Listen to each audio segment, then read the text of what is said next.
നമസ്കാരം, എൻ്റെ പേര് നിതിൻ എഫ് എന്നാണ്. ഞാൻ UCT ഹോസ്പിറ്റലിലെ കൺസൾട്ടൻറ്റ് സൈക്കോളജിസ്റ്റാണ്. ഇന്ന് ഞാൻ നിങ്ങളോട് സംസാരിക്കാൻ ആഗ്രഹിക്കുന്ന വിഷയം, നമ്മുടെ ഇടയിൽ ഈ വർക്ക് ലൈഫ് പ്രഷറുമായിട്ട് ബന്ധപ്പെട്ട് ധാരാളം ബുദ്ധിമുട്ടുകൾ നേരിടുന്ന ധാരാളം വ്യക്തികളെ നമുക്ക് കാണാനായിട്ട് കഴിയും. പലതരത്തിലുള്ള അനിഷ്ട സംഭവങ്ങളും ഈ അടുത്ത കാലത്തായിട്ട് വാർത്താമാധ്യമങ്ങളിലെല്ലാം നമ്മൾ ശ്രദ്ധിച്ചതുമാണ്. അപ്പോൾ ഈ വർക്ക് പ്രഷർ എങ്ങനെ നമുക്ക് കുറേ കൂടെ എഫക്റ്റീവായിട്ട് മാനേജ് ചെയ്യാൻ പറ്റുമെന്നുള്ളതാണ് വളരെ പ്രധാനപ്പെട്ട ഒരു ചോദ്യം.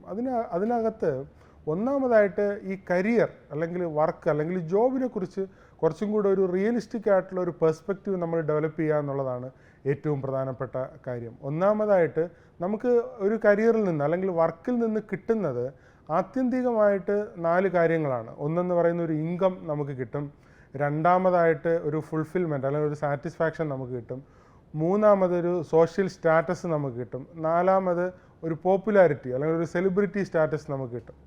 അപ്പോൾ യഥാർത്ഥത്തിൽ ഈ 4 കാര്യങ്ങളിൽ ഈ പോപ്പുലാരിറ്റി എന്ന് പറയുന്ന അല്ലെങ്കിൽ ഒരു സെലിബ്രിറ്റി സ്റ്റാറ്റസ് എന്ന് പറയുന്നത് വളരെ അത്യപൂർവമായിട്ട് ഹൈപ്പർ സക്സസ്ഫുൾ ആവുന്ന നമ്മുടെ സൊസൈറ്റിയിലെ വളരെ വളരെ ചെറിയൊരു മൈനോറിറ്റിക്ക് മാത്രം കിട്ടുന്നതാണെന്ന വസ്തുത നമ്മൾ തിരിച്ചറിയുക. രണ്ടാമതായിട്ട് സോഷ്യൽ സ്റ്റാറ്റസ് ആണ്.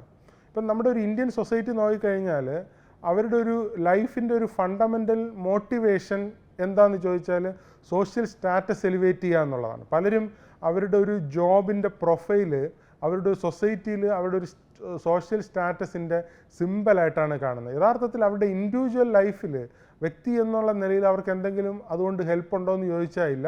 പക്ഷെ മറ്റുള്ളവരുടെ മുന്നിൽ ഇവർക്ക് എന്തോ ഒരു സ്റ്റാറ്റസ് കിട്ടുന്നു എന്നുള്ള ഒരു മിഥ്യാധാരണയുടെ പുറത്ത് ലൈഫ് കണ്ടക്ട് ചെയ്യണം. അത് ഒരു തരത്തിൽ ഈ കരിയറിൻ്റെ ഒരു കരിയറിൽ നിന്ന് കിട്ടുന്ന ഒരു മോട്ടിവേഷനായിട്ട് അല്ലെങ്കിൽ ഒരു എൻകറേജ്മെൻ്റായിട്ട് കാണാൻ പറ്റും. അതുപോലെ വേറൊന്നാണ് ഫുൾഫിൽമെൻറ്റും സാറ്റിസ്ഫാക്ഷൻ എന്ന് പറയുന്നത്. നമ്മുടെ ഇപ്പോഴത്തെ ഇൻഡസ്ട്രികളൊക്കെ എടുത്ത് നോക്കിയാൽ വളരെ ടഫായിട്ടുള്ള ഒരു ടാർഗറ്റും അല്ലെങ്കിൽ അതുപോലുള്ള കംപ്ലീറ്റ് ചെയ്യാനുള്ള ടാസ്കുകളൊക്കെ ഉള്ള ഒരു കാലഘട്ടത്തിലാണ് നമ്മൾ ജീവിച്ചിരിക്കുന്നത്. ഇതെല്ലാം ഈ 3 കാര്യങ്ങളും മാറ്റി നിർത്തി കഴിഞ്ഞാൽ എല്ലാ പേർക്കും ഒരുപോലെ കിട്ടുന്ന ഒരു കാര്യം എന്താണെന്ന് വെച്ചാൽ ഇൻകം മാത്രമാണ്. അപ്പോൾ ആ ഒരു റിയാലിറ്റി നമ്മൾ തിരിച്ചറിയുക എന്നുള്ളതാണ്. ഇൻകത്തിനകത്ത് നമ്മൾ എപ്പോഴും മനസ്സിലാക്കണം, നമുക്കൊരു ബേസിക് ഇൻകം അത്യാവശ്യമാണ്. നമ്മുടെ ഒരു ബേസിക് നീഡ്സ്, നമ്മുടെ ഫുഡ്, ഷെൽട്ടർ, അത്യാവശ്യം വേണ്ടുന്ന ബില്ലുകൾ, അതുപോലെ ഉള്ള ഡ്രസ്സ്, അങ്ങനത്തെ ബേസിക് നീഡ്സ് മീറ്റ് ചെയ്ത് കഴിഞ്ഞാൽ അധികമായിട്ട് നമ്മൾ എത്ര അധിക വരുമാനം ഉണ്ടാക്കിയാലും അത് ലിവിങ് സ്റ്റാൻഡേർഡ് കൂട്ടാൻ വേണ്ടിയിട്ട് മാത്രമാണ് ഹെൽപ്പ് ചെയ്യുന്നത് എന്നുള്ള വസ്തുത നമ്മൾ എപ്പോഴും ഓർത്തിരിക്കുക. അപ്പോൾ അതുകൊണ്ട് കരിയർ എന്ന് പറയുന്നത് നമ്മുടെ ജീവിതത്തിലെ ലൈഫ് മുന്നോട്ട് കണ്ടക്ട് ചെയ്യുന്നതിനുള്ള ഒരു ഫണ്ടമെൻ്റൽ മോട്ടിവേഷൻ ഫസ്റ്റ് പ്രയോറിറ്റിയിൽ ആവരുത് എന്നുള്ളത് നമ്മൾ എപ്പോഴും ഓർത്തിരിക്കുക. നമ്മൾ ജീവിച്ചിരിക്കുന്നതിനൊരു മീനിങ്ങും സിഗ്നിഫിക്കൻസും ഉണ്ടാക്കാൻ വേണ്ടിയിട്ട് മറ്റ് പല കാര്യങ്ങൾക്കും പ്രാധാന്യം കൊടുക്കുക എന്നുള്ളതാണ് വളരെ പ്രധാനപ്പെട്ട ഒരു കാര്യം. രണ്ടാമതായിട്ട് നമ്മൾ മനസ്സിലാക്കിയിരിക്കേണ്ടുന്ന ഒരു കാര്യം, നമ്മുടെ ഒരു ഇൻകം അനുസരിച്ചുള്ള ഒരു എക്സ്പെൻഡിച്ചർ അല്ലെങ്കിൽ നമ്മുടെ ഒരു ലിവിങ് സ്റ്റാൻഡേർഡ് ഉയർത്തുന്നത് ക്രമീകരിക്കാൻ വേണ്ടിയിട്ട് ശ്രമിക്കുക.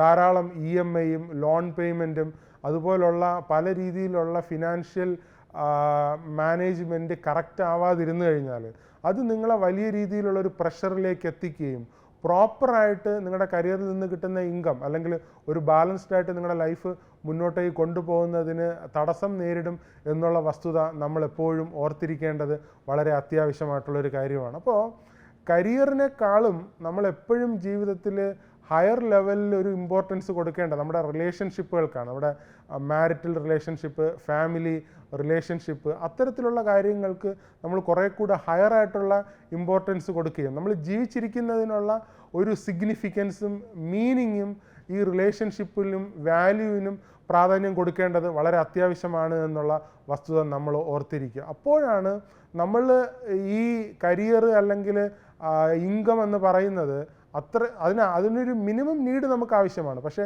ബിയോണ്ട് എ സെർട്ടൻ ലിമിറ്റ് നമ്മളത് ഹെൽപ്പ് ചെയ്യുന്നില്ല എന്നുള്ള വസ്തുത തിരിച്ചറിഞ്ഞുകൊണ്ട് നമ്മൾ ജീവിച്ചിരിക്കുന്നതിനൊരു മീനിങ്ങും സിഗ്നിഫിക്കൻസും ഉണ്ടാക്കാൻ വേണ്ടിയിട്ട് ആത്യന്തികമായിട്ട് ശ്രമിക്കുകയാണെങ്കിൽ ആ രീതിയിലുള്ള പ്രയോറിറ്റി ബാലൻസ്ഡ് ആയിട്ട് നമ്മുടെ ലൈഫിനും കൂടെ കൊടുക്കുകയാണെങ്കിൽ വർക്ക് ലൈഫ് ബാലൻസ് നമുക്ക് കുറേ കൂടെ എഫക്റ്റീവായിട്ട് കൊണ്ടുപോകാനായിട്ട് കഴിയും. അത് നിങ്ങളുടെ ലൈഫ് വളരെ ബ്യൂട്ടിഫുള്ളും ബ്ലെസ്ഡും ആക്കുമെന്നാണ് ഞാൻ വിശ്വസിക്കുന്നത്. Thank you so much.